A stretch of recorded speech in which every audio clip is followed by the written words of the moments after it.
ಎಲ್ಲರಿಗೂ ನನ್ನ ಯೂಟ್ಯೂಬ್ ಚಾನಲ್ಗೆ ಸ್ವಾಗತ. ಇನ್ನೂ ಯಾರು ಕೂಡ ನಮ್ಮ ಚಾನಲ್ಗೆ ಸಬ್ಸ್ಕ್ರೈಬ್ ಆಗಿಲ್ಲ, ಕೂಡಲೇ ಸಬ್ಸ್ಕ್ರೈಬ್ ಆಗಿ ಮತ್ತು ಮೊರಾರ್ಜಿ ದೇಸಾಯಿ ಪ್ರವೇಶ ಪರೀಕ್ಷೆಗಳು, ಆದರ್ಶ ವಿದ್ಯಾಲಯ ನವೋದಯ ಪರೀಕ್ಷೆಗೆ ಸಂಬಂಧಪಟ್ಟಂತಹ ಹೆಚ್ಚಿನ ಮಾಹಿತಿಯಾಗಿ ನಮ್ಮ ಚಾನಲನ್ನು ಸಬ್ಸ್ಕ್ರೈಬ್ ಮಾಡಿ ಇಟ್ಕೊಳ್ಳಿ. ಈಗಾಗಲೇ ಹಿಂದಿನ 2 ವಿಡಿಯೋಗಳಲ್ಲಿ ನಾನು ಈ ಒಂದು ಆದರ್ಶ ವಿದ್ಯಾಲಯಕ್ಕೆ ಸಂಬಂಧಪಟ್ಟಂಥ ವಿಡಿಯೋಗಳನ್ನು ಕೂಡ ಮಾಡಿದ್ದೆ ಮತ್ತು ಅದೇ ರೀತಿಯಾಗಿ ಅಂಕಗಳು ಬಿಡುಗಡೆ ಆಗಿದ್ದರ ಬಗ್ಗೆ ಕೂಡ ಒಂದು ವಿಡಿಯೋವನ್ನು ಮಾಡಿ ಹಾಕಿದ್ದೇನೆ. ಕಮೆಂಟ್ಗಳಲ್ಲಿ ಕೇಳ್ತಾ ಇದ್ದರೆ ಆದರ್ಶ ವಿದ್ಯಾಲಯ ಲಿಂಕ್ ಕಳಿಸಿ ಅಂತ. ಈಗಾಗಲೇ ಅದರ ಕುರಿತಾಗಿ ನಾನು ವಿಡಿಯೋಗಳನ್ನು ಮಾಡಿ ಹಾಕಿದ್ದೀನಿ. ಆ ವಿಡಿಯೋಗಳನ್ನು ಸಂಪೂರ್ಣವಾಗಿ ನೀವು ನೋಡಿ ಮಾಹಿತಿಯನ್ನು ಪಡ್ಕೊಳ್ಬೋದು. ಅದೇ ರೀತಿಯಾಗಿ 16ನೇ ತಾರೀಕಿಗೆ ಅಂದರೆ ಮೊನ್ನೆ ಈ ಒಂದು ಮೊರಾರ್ಜಿ ಶಾಲೆಗೆ ಪ್ರವೇಶ ಪರೀಕ್ಷೆಗೆ ಸಂಬಂಧಪಟ್ಟಂತಹ ಒಂದು ತಾತ್ಕಾಲಿಕ ಆಯ್ಕೆ ಪಟ್ಟಿಯನ್ನು ಅವರು ಏನು ಬಿಡುಗಡೆ ಮಾಡಿದರು. ಆ ಒಂದು ತಾತ್ಕಾಲಿಕ ಆಯ್ಕೆ ಪಟ್ಟಿಯನ್ನು ಅವರು ಏನು ಬಿಡುಗಡೆ ಮಾಡಿದ ಪ್ರಕಾರ ನೀವು ನಿಮ್ಮ ಮಗುವಿನ SATS ID-ಯನ್ನು ಏನು ಅಲ್ಲಿ ಎಂಟರ್ ಮಾಡಿದ ನಂತರ ನಿಮಗೆ ಏನು ನಿಮ್ಮ ವಿದ್ಯಾರ್ಥಿ ಹೆಸರು ಅದರಲ್ಲಿ ತೋರಿಸ್ತು. ಅದೇ ರೀತಿಯಾಗಿ ಅವರು ಇವತ್ತು ಒಂದು ಏನಪ್ಪ ಅಂದ್ರೆ ಒಂದು ಅಧಿಸೂಚನೆಯನ್ನು ಹೊರಡಿಸಿದ್ದಾರೆ. ನೀವೇನು ಇಲ್ಲಿ ಮೇಲೆ ಕಾಣಿಸ್ತಿರುವಂಥ 3 ಡಾಟ್ಗಳ ಕ್ಲಿಕ್ ಮಾಡಿದ್ರಿ ಅಂತಂದರೆ ನಿಮಗೆ ಇಲ್ಲಿ ಪ್ರವೇಶ ಅಂತ ಕಾಣಿಸುತ್ತೆ. ಪ್ರವೇಶದ ಮೇಲೆ ಕ್ಲಿಕ್ ಮಾಡಿದ್ರಿ ಅಂದರೆ ಕರ್ನಾಟಕ ವಸತಿ ಶಿಕ್ಷಕರ ಸಂಘ ಇದರ ಮೇಲೆ ಕ್ಲಿಕ್ ಮಾಡಿದರೆ ನಿಮಗಿಲ್ಲಿ ಹೊಸದಾಗಿ ಒಂದು ಅಧಿಸೂಚನೆ ಕಾಣಿಸುತ್ತೆ. ಹೌದಾ, ಇಲ್ಲಿ 2026-27ನೇ ಸಾಲಿನ ತಾತ್ಕಾಲಿಕ ಕ್ರೈಸ್ ಹಂಚಿಕೆ ಪಟ್ಟಿಯನ್ನು ತಾವು ಏನೋ ಗಮನದಲ್ಲಿ ಇಟ್ಟುಕೊಂಡು ಅದರಲ್ಲಿ ಇರುವಂಥ ಇಲ್ಲಿ ಇನ್ನು ಮತ್ತೊಂದು ಸಾರಿ ನಿಮಗೆ ನಾನು ತೋರಿಸ್ತೀನಿ ಯಾವ ರೀತಿಯಾಗಿ ನೋಡ್ಬೇಕಂತ. ಇಲ್ಲಿ ನೋಡಿರಿ, ಪ್ರೊವಿಷನಲ್ ಕ್ಯಾರಿಯರ್ಸ್ ಅಲಾಟ್ಮೆಂಟ್ ಲಿಸ್ಟ್ ಅಂತ ಕೊಟ್ಟಿದ್ದಾರೆ.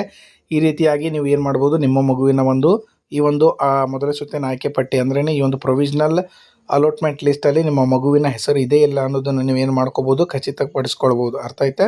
ಅದೇ ರೀತಿಯಾಗಿ ಇವತ್ತು ಅವರು ಅಧಿಸೂಚನೆಯನ್ನು ಹೊರಡಿಸಿದ್ದಾರೆ. ಹೌದಾ, ಈ ಅಧಿಸೂಚನೆಯಲ್ಲಿ ಏನಿದೆ ಅಂತ ನಾವೀಗ ನೋಡೋದಾದರೆ ಇಲ್ಲಿ ನೋಡ್ರಿ, ಏನು ಕರ್ನಾಟಕ ಪರೀಕ್ಷಾ ಪ್ರಾಧಿಕಾರ, ಕರ್ನಾಟಕ ವಸತಿ ಶಿಕ್ಷಣಗಳ ಸಂಘ ಬೆಂಗಳೂರು. ಈ ಪ್ರಕಟಣೆಯಲ್ಲಿ ಏನಿದೆ ಅಂದರೆ ಮೊದಲನೇ ಸುತ್ತಿನ ಸೀಟು ಹಂಚಿಕೆಯ ತಾತ್ಕಾಲಿಕ ಫಲಿತಾಂಶವನ್ನು ದಿನಾಂಕ 16/5/2026 ಪ್ರಕಟಿಸಲಾಗಿದೆ. ಅಂದ್ರೇನು, ಈಗಾಗಲೇ ನಾನು ಒಂದು ವಿಡಿಯೋದಲ್ಲಿ ಹೇಳಿದಂತೆಯೇ ಪ್ರೊವಿಷನಲ್ ಮೆರಿಟ್ ಲಿಸ್ಟ್ ಅಂತ ಏನು ಬಿಟ್ಟಿದ್ರು ಅವರು ಅದನ್ನು 14ನೇ ತಾರೀಕಿಗೆ ಬಿಡುಗಡೆ ಮಾಡಿದ್ದಾರೆ. ಅದೇ ರೀತಿಯಾಗಿ ಕರ್ನಾಟಕ ವಸತಿ ಶಿಕ್ಷಣ ಸಂಘದ ವ್ಯಾಪ್ತಿಯಲ್ಲಿರುವ ಮೊರಾರ್ಜಿ ದೇಸಾಯಿ, ಕಿತ್ತೂರು ರಾಣಿ ಚೆನ್ನಮ್ಮ, ಅಟಲ್ ಬಿಹಾರಿ ವಾಜಪೇಯಿ, ಶ್ರೀಮತಿ ಇಂದಿರಾ ಗಾಂಧಿ, ಡಾಕ್ಟರ್ BR ಅಂಬೇಡ್ಕರ್, ಮಾಕ್ಸಿ ವೆಂಕಟೇಶ್ ಅಯ್ಯಂಗಾರ್, ಸಂಗೊಳ್ಳಿ ರಾಯಣ್ಣ, ಇನ್ನೂ ಹಲವಾರು ಶಾಲೆಗಳು ಈ ಒಂದು ವಸತಿ ಶಾಲೆಗಳಿಗೆ 2026ನೇ ಸಾಲಿನ 6ನೇ ತರಗತಿ ಪ್ರವೇಶಕ್ಕಾಗಿ ಅಭ್ಯರ್ಥಿಗಳು ನಮೂದಿಸಿದ ಆಪ್ಷನ್ಸ್ಗಳನ್ನು ಪರಿಗಣಿಸಿ. ಅಂದ್ರೇನು, ಯಾವಾಗ ನೀವು ಅರ್ಜಿಯನ್ನು ಸಲ್ಲಿಸಬೇಕಾದ ಸಮಯದಲ್ಲಿ ಯಾವ ಶಾಲೆಗಳ ಆಪ್ಷನ್ಸ್ಗಳನ್ನು ಯಾವ ವಿದ್ಯಾರ್ಥಿಗಳು ಆಯ್ಕೆ ಮಾಡಿದ್ರಿ ಆ ಒಂದು ಆಧಾರದ ಮೇಲೆ ಇಲ್ಲಿ ನೋಡ್ರಿ, ಮೆರಿಟ್ ಆಧಾರದ ಮೇಲೆ ಸರ್ಕಾರದ ಮೀಸಲಾತಿ ನಿಯಮಾನುಸಾರ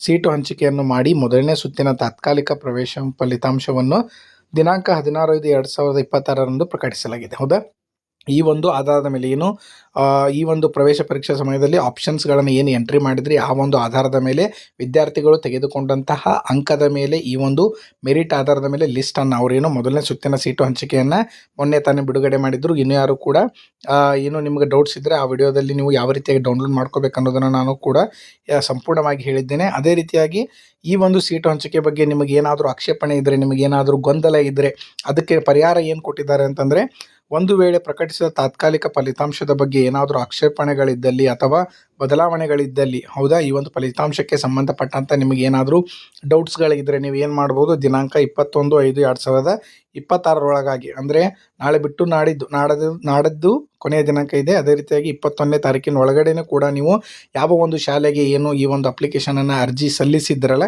ಆ ಒಂದು ಶಾಲೆಗಳಲ್ಲಿ ಹೋಗಿ ಆಧಾರ ಸಹಿತ ಆಕ್ಷೇಪಣೆಯನ್ನು ಲಿಖಿತ ರೂಪದಲ್ಲಿ ಸಲ್ಲಿಸಲು ಸೂಚಿಸಿದೆ. ಅಂದರೆ ನಿಮಗೇನಾದರೂ ಈ ಒಂದು ತಾತ್ಕಾಲಿಕ ಫಲಿತಾಂಶಗಳ ಅಂಕಗಳಲ್ಲಿ ನಿಮಗೆ ಅಥವಾ ಏನಾದರೂ ನಿಮಗೆ ಡೌಟ್ಸ್ಗಳಿದ್ದರೆ ನೀವು ಆ ಒಂದು ಸೂಕ್ತ ಶಾಲೆಗೆ ಹೋಗಿ ನೀವೇನು ಮಾಡ್ಬೋದು, ಈ ಒಂದು ಫಲಿತಾಂಶದ ಕುರಿತಾದ ಒಂದು ಆಕ್ಷೇಪಣೆಯನ್ನು ನಿಮ್ಮ ಲಿಖಿತ ರೂಪದಲ್ಲಿ ಏನು ಮಾಡ್ಬೋದು, ಸಲ್ಲಿಸ್ಬೋದು ಅನ್ನುವಂಥ ಒಂದು ಅಧಿಸೂಚನೆಯನ್ನು ಇವತ್ತು ಏನಪ್ಪ ಅಂದರೆ ಈ ಒಂದು ಕರ್ನಾಟಕ ಪರೀಕ್ಷಾ ಪ್ರಾಧಿಕಾರದವರು ಹೊರಡಿಸಿದ್ದಾರೆ. ಈ ಒಂದು ಮಾಹಿತಿ ತಮಗೆ ಉಪಯೋಗ ಆಗಿದೆ ಅನ್ಕೋತೀನಿ.